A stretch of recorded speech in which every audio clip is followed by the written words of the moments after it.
So you talked about, the selection process. I mean, one of the, when I'm generally talking to people, they'll all talk about being inundated. If you talk about, people who are in the field, professionals, they talk about, we get application after application. And again, at the same side, people realise that they're in competition with many others.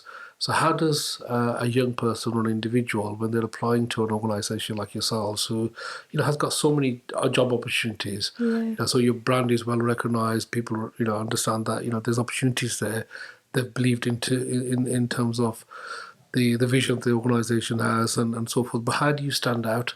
Yeah. And what does that look like from both sides, if you can? Yeah, absolutely. So I think the first thing to say is it's tough, and we recognise that it's tough, and it's tough for employers as well as individuals and young people.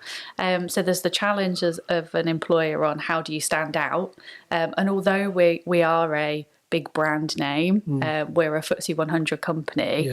Really, people in the region don't really know who we are. If we're lucky, they might be particularly engaged. They know that they pay a bill to us and we provide them a service. But quite a lot, and definitely younger people, don't really know who we are or what we do. And if they do, they've got a very narrow view of who we are and what we do and the types of roles and careers that are available. So it's our challenge to get out there and to really educate and inform people on the types of entry routes that are available into our industry, whether that's an apprenticeship, whether it's coming and spending a week's work experience with us, whether it's through our graduate programmes or as a direct entry. How do they join an industry like ours, and what are the career opportunities and progression routes? So from a employer perspective, it's a challenge for us to kind of educate and get that across.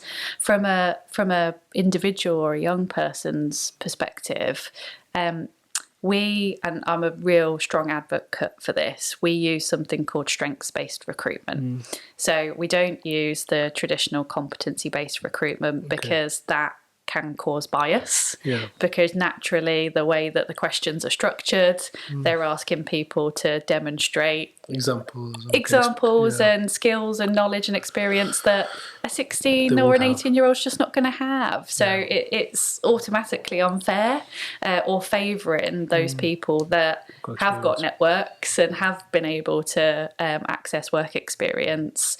So strengths-based recruitment effectively looks at the level of engagement that an individual has got and their potential. Canny Conversation Podcast Series 5 by Safaraz Ali.